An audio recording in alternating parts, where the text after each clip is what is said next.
Dios les bendiga. Hoy vamos a estar hablando sobre el compromiso total basado en Lucas capítulo 9, versículo del 20 al 26 y del versículo 57 al 62. Compromiso total.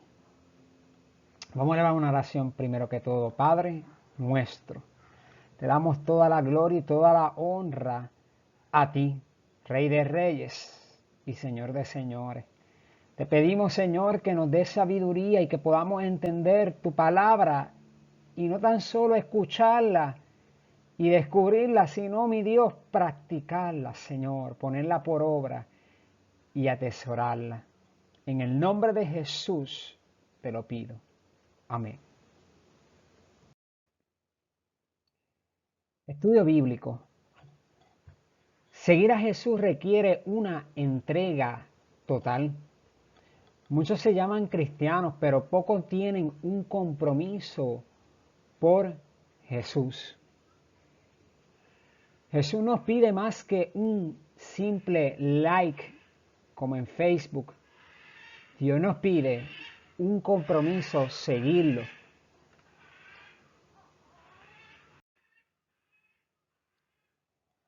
Muchos creyentes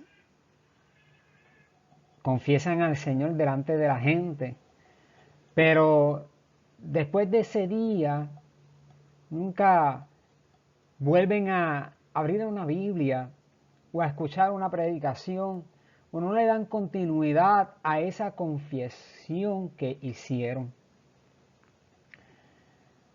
Porque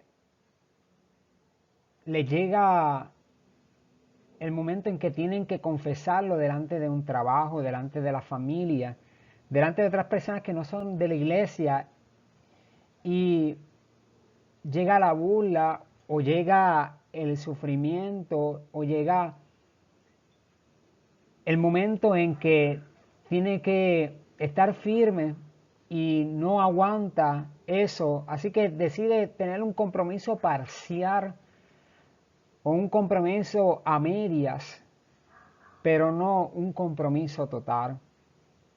Y vamos a ver en Lucas capítulo 9 que el Señor le requirió a sus discípulos un compromiso total. Lucas capítulo 9, versículo del 20 al 23. Lee. Él les dijo, ¿y vosotros quién decís que soy? Entonces respondió Pedro, dijo, el Cristo de Dios. Pero él les mandó que a nadie dijesen esto, encargándoselo rigurosamente, y diciendo, es necesario que el Hijo padezca muchas cosas, y sea desechado por los ancianos, por los principales sacerdotes y por los escribas, y que sea muerto y resucita el tercer día. Y decía a todos, si alguno quiere venir en pos de mí, niéguese a sí mismo, tome su cruz cada día y sígame. ¿Por qué el Señor quería que los discípulos mantuvieran la boca cerrada con relación a su verdadera identidad? Nota que interesante que uno de sus discípulos le contesta correcto la pregunta que hizo Jesús, en la cual, ¿quién decís vosotros que soy yo? Y Pedro le contestó, eres el Cristo de Dios. Eres el que hablan las profecías sobre que iba a venir. Eres el Hijo de Dios. Pero ellos tenían un concepto en parte errado, porque ellos pensaban que ese Hijo de Dios iba a derrumbar el Imperio Romano. El Imperio Romano oprimía al pueblo judío y ellos ya querían sacárselo de encima. Por eso es que en Hechos capítulo 1, los discípulos le dicen a Jesús, pero ¿y cuándo es que vas a establecer el trono? ¿Cuándo es que va ¿verdad? El imperio aquí en la tierra? Y entonces Jesús le contesta, a usted no le toca las sazones de, ¿verdad? De lo que yo voy a hacer. Más bien recibiréis poder cuando haya venido sobre vosotros el Espíritu Santo. Más bien revístanse del poder del Espíritu Santo. ¿Sabe? Los discípulos tenían en parte errado el concepto de Jesús. Y si los dejaba a ellos hablarle a los demás, iba a traer un concepto errado de lo que fue esta primera venida de Jesús aquí en la tierra. Porque la primera venida de Jesús fue para romper el yugo, la atadura que nosotros, la humanidad, teníamos con el pecado. Al Él morir en la cruz, rompió las cadenas que nos ataban a pecar. Ya ahora, si nosotros creemos en el Señor y reconocemos que Él es nuestro Salvador y Señor de nuestra vida, viene el Espíritu Santo a morar en nuestra vida y nos da poder para vencer la tentación, para vencer el pecado.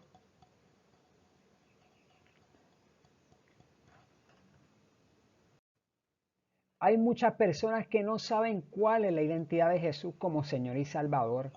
Tienen un concepto errado, han hecho su propio Dios de acuerdo a sus emociones, de acuerdo a sus vivencias, de acuerdo a sus preferencias, pero están bien lejos del Dios real, del Jesús que aparece en la Biblia.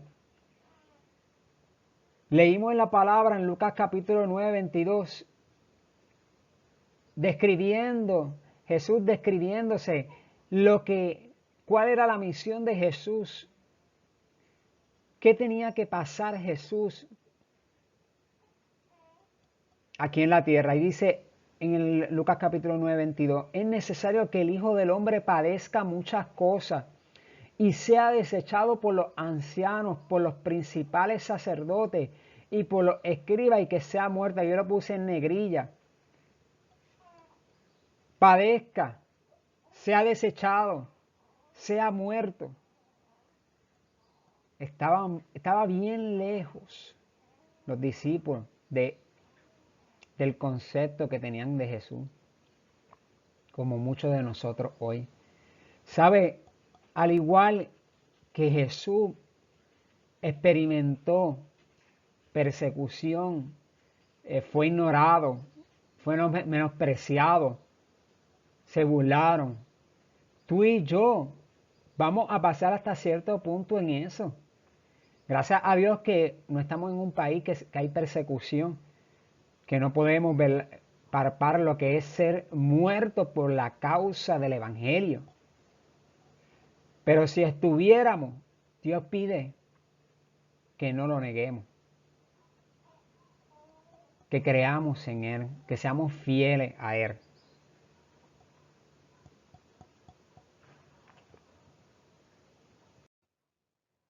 Lucas capítulo 9, 23, hayamos leído que dice: si alguno quiere venir en pos de mí, niéguese a sí mismo, tome su cruz cada día y sígueme. Yo lo he mencionado varias veces en mi mensaje, porque vivimos en un mundo que constantemente nos está bombardeando cómo nosotros debemos de vivir, y es bien lejos a lo que Jesús exigía a sus discípulos. Este mundo lo que orienta es a que nosotros seamos el centro del universo, que todo gira a través de nosotros, hacia nuestros intereses, hacia nuestra emoción, hacia nuestra preferencia, hacia lograr nuestros objetivos, hacia nosotros triunfar, hacia nosotros seguir escalando, escalando, escalando. Y sí, en parte sí es bueno, pero no se trata de nosotros, se trata de Dios. El mundo debe de girar a través de Dios, de su Creador. Y Jesús aquí dice tres acciones del discipulado, exigía tres acciones del discipulado. Primero, negarnos. ¿Sabe? La palabra negar aparece 40 y pico de veces, creo que son 44 de veces en el Nuevo Testamento. Claro, se menciona tanto positiva como negativamente. Aquí lo vemos positivamente, el negarnos. Pero también que vamos a ver algunos versículos que habla en negativo, el negarse.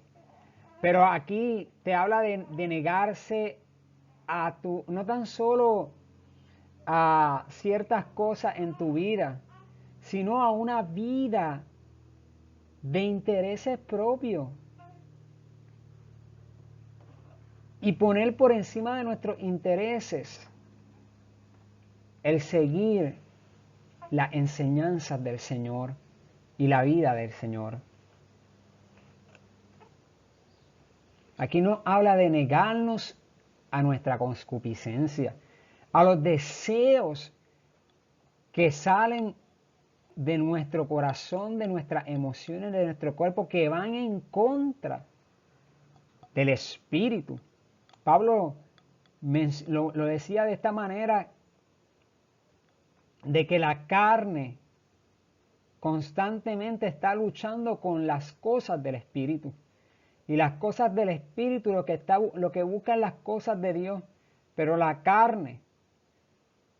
Y claro, nosotros estamos en un cuerpo, pero debemos de negarnos, que sea Dios tomando el control de nuestro cuerpo, reconociendo que nuestro cuerpo es templo del Espíritu Santo. Segundo, nos habla de la cruz. Y la cruz es aceptar voluntariamente la persecución, la vergüenza, el dolor y hasta el martirio, si eso se requiere de él. La cruz no son solamente problemas o enfermedades que lleguen a nuestra vida. Es negarse a sí mismo. Es rechazar una vida de autosatisfacción y de intereses propios para preferir la voluntad del Señor. Pero sí, son momentos también difíciles que te van a llegar. Una vez estaba un hombre quejándose de Dios diciendo, pero Señor, me pesa esta cruz, me pesan estos problemas, ¿por qué estoy pasando estas situaciones? Y pasó el tiempo y entonces pasaron otras personas con una cruz y vieron que las cruces eran pequeñas, otras más grandes. Y él le dijo al Señor, Señor, ¿por qué yo no tengo una cruz pequeña? ¿Por qué tengo esta tan pesada? Después del tiempo, se encontró que había un precipicio y que exactamente para poder llegar al otro lado era la distancia, era el tamaño que tenía la cruz. Y él lo que utilizó fue la cruz como puente para poder pasar ese precipicio. Y lo que nos habla esta enseñanza, ¿verdad? Por decirlo así, esta parábola, es de que cada uno, Dios ha permitido en nuestras vidas pasar por momentos difíciles. Pero si Él lo ha permitido es porque todo va a obrar para bien a los que le aman a Jehová. Y porque eso que tú estás pasando te va a servir de fuerza en el mañana o también va a servir de consuelo a otras personas que estén pasando por lo mismo. Así que no nos quejemos de la cruz que nos ha tocado. Tercero, Jesús exigió seguirle. Y seguirle es, y dice, seguirle cada día. es seguir fielmente las enseñanzas de Jesús como una firma de hoy, mañana y siempre. Negar aparece 44 veces en el Nuevo Testamento. Y un antónimo de negar es confesar o reconocer. Y en la Biblia nos habla tanto negar positivamente como negar negativamente. O sea, a veces uno tiene que negarse y está correctamente, está la voluntad del Señor, y también a veces, otras veces uno tiene que negar. Si uno niega, está en desobediencia con el Señor. Y claro, en el contexto del pasaje que estamos hablando, se está utilizando positivamente. Y negar es tú rechazar esos deseos de la concupiscencia y de la carne que van en contra del Espíritu, que van en contra de lo que Dios quiere para nuestra vida. Y ahí sí es correcto. Pero por el otro lado, por eso en Tito capítulo 2, 12 dice, enseñándonos que renunciando a la impiedad y a los deseos mundanos, o sea, las cosas que, las pasiones de este mundo, vivamos en este siglo sobria. Sobria es una persona que está en sus cabales, que utiliza su juicio, que tiene control de su vida, justa y piadosamente. Justo que actúa con las leyes del Señor y piadosamente. Pero entonces también en la palabra del Señor nos habla que cuando si uno niega, esto te puede costar la entrada del cielo. Y en Apocalipsis 2.13 y Apocalipsis 3.8 se le habla a las iglesias. Y Él las reconoce, Dios las reconoce porque no han negado al Señor. Dice aquí en Apocalipsis 2.13, yo conozco tu obra y dónde moras, dónde está el trono de Satanás, pero retienes mi nombre y no has negado mi fe. Gloria al Señor. Ni aun en los días en que Antipas, mi testigo fiel, fue muerto entre vosotros, donde mora Satanás. Aquí el negarse, lo que está hablando es que si uno no confiesa al Señor delante de las personas, no reconoce al Señor públicamente con tu vida, al contrario, lo oculta, te abochornas del Evangelio, de Dios, de Jesús, de su Hijo, pues entonces Dios también te va a negar cuando Él venga a buscar a los suyos. Y Apocalipsis 3.8 dice, yo conozco tu obra, he aquí he puesto delante de ti una puerta abierta, la cual nadie puede cerrar, porque aunque tienes poca fuerza, has guardado mi palabra y no has negado mi nombre. Continuamos, Lucas capítulo 9, 24 al 26, porque todo el que quiera salvar su vida, la perderá, y todo el que pierda su vida por causa de mí, éste la salvará. Pues ¿qué aprovecha el hombre si gana todo el mundo y se destruye o se pierde a sí mismo? Porque el que se avergonzare de mí y de mis palabras, de éste se avergonzará el Hijo del Hombre cuando venga en su gloria y en la del Padre y de los santos ángeles. Claro, aquí vemos que entonces Jesús tuvo que abundar sobre cómo era negarse, cómo era seguir al maestro, cómo era ser un discípulo. Y algo interesante, él menciona como si fuera una contradicción de aquel que quiera salvar su vida la perderá y todo el que pierda su vida por causa de mí estará salvado. Claro, aquí está hablando de que aquel que quiera salvar su vida porque le interesa más las cosas de este mundo que las de Dios, que prefiere vivir una vida aquí cómoda, sin persecución, sin burla, sin que, ¿verdad?, las cosas que conllevan muchas veces el Evangelio, y se queda en la comodidad, pues entonces la va a perder, porque entonces está rechazando a Cristo. Pero por el contrario, aquel que pierda su vida, o sea, aquel que rechace el vivir cómodamente o vivir de acuerdo a sus intereses propios, que nada más su objetivo en la vida es ganar, ganar, ganar, ser egoísta y olvidarse del Señor, entonces la perderá.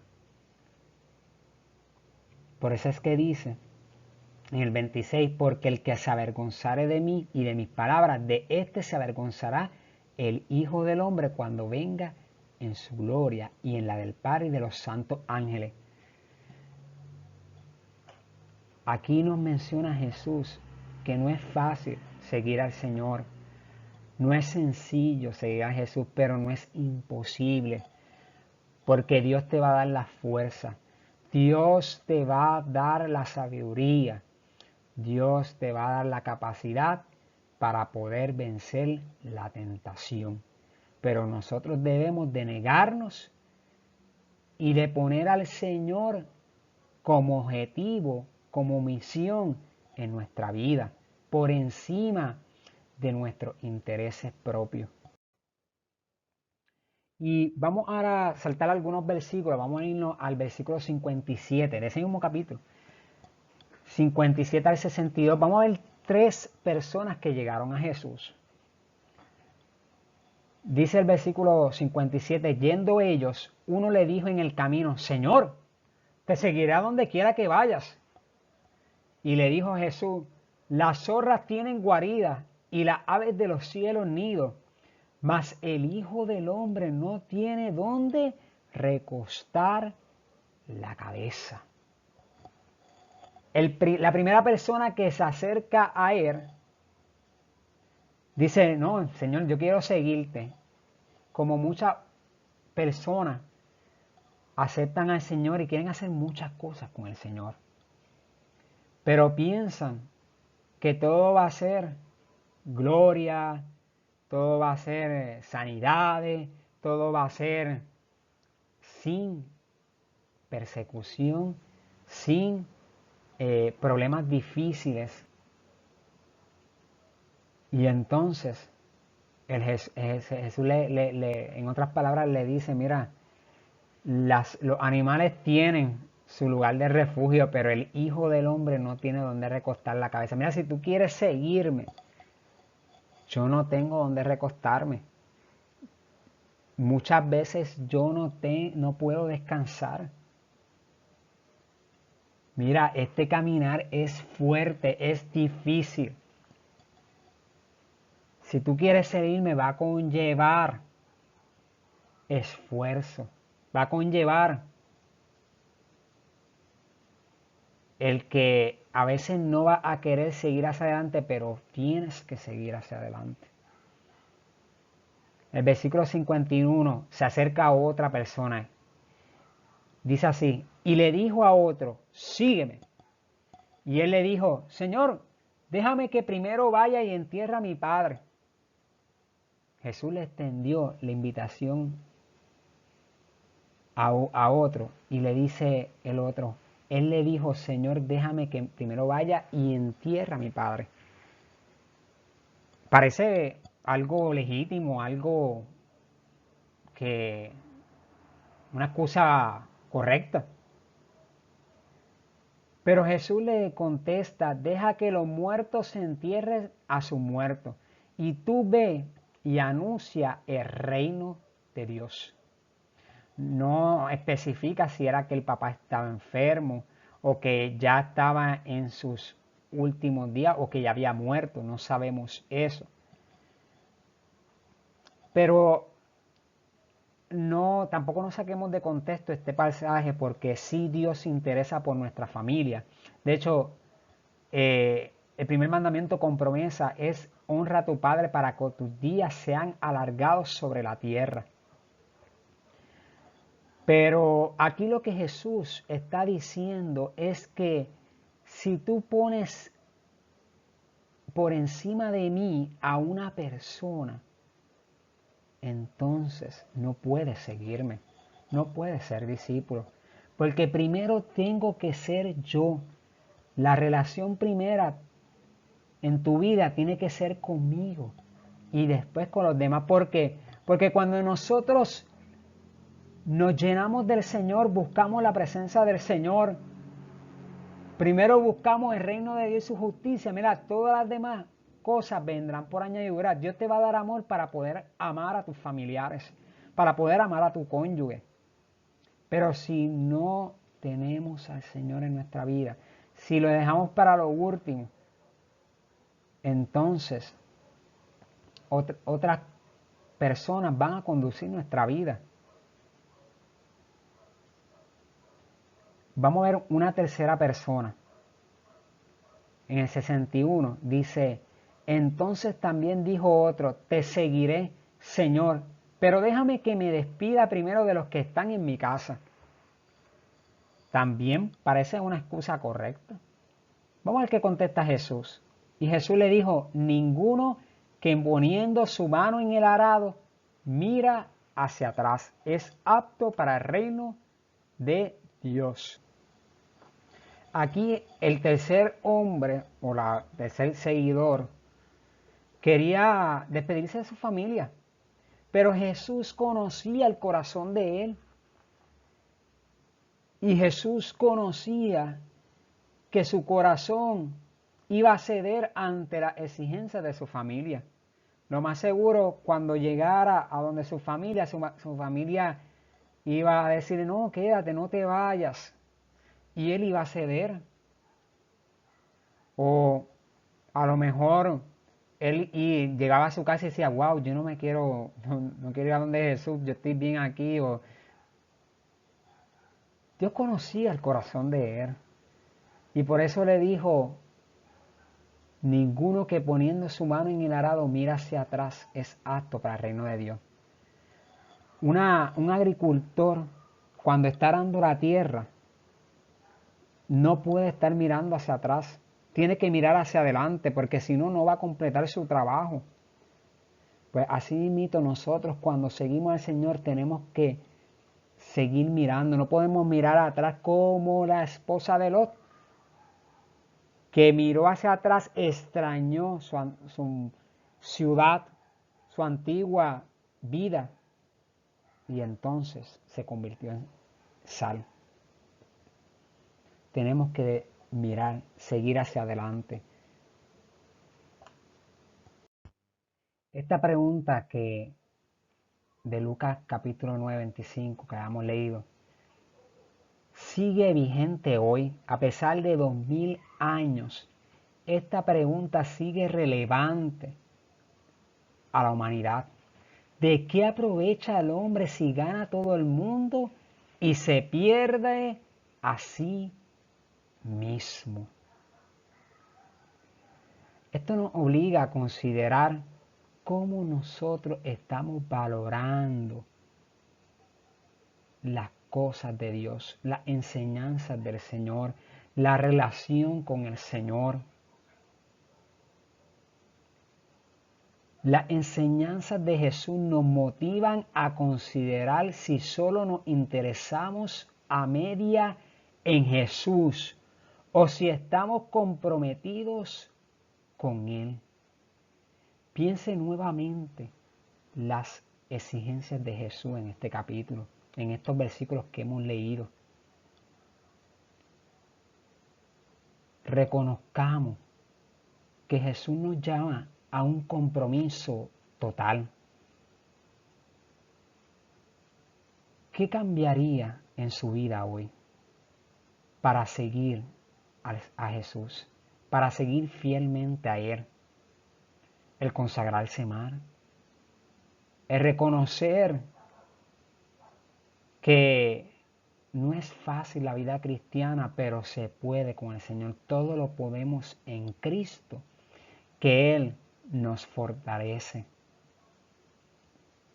¿Cómo tú puedes en tu trabajo, en tu familia, en tu diario vivir, con tus vecinos, en tu comunidad, no avergonzarte de Cristo, para que entonces Él no se avergüence de ti?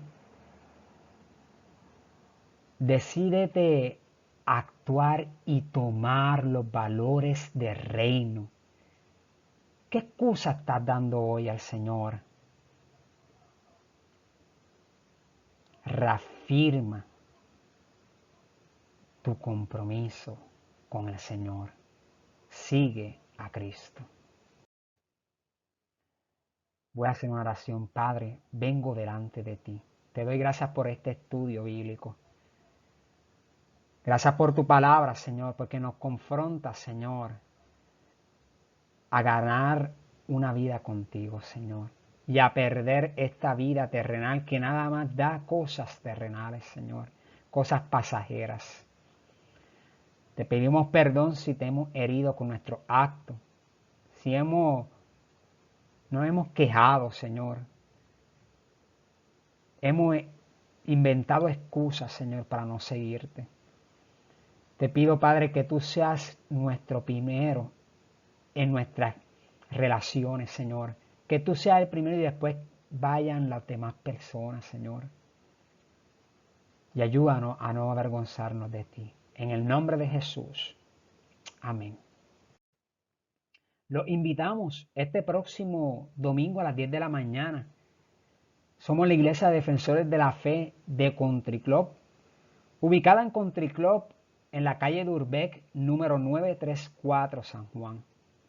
Dios te bendiga y sigue a Cristo.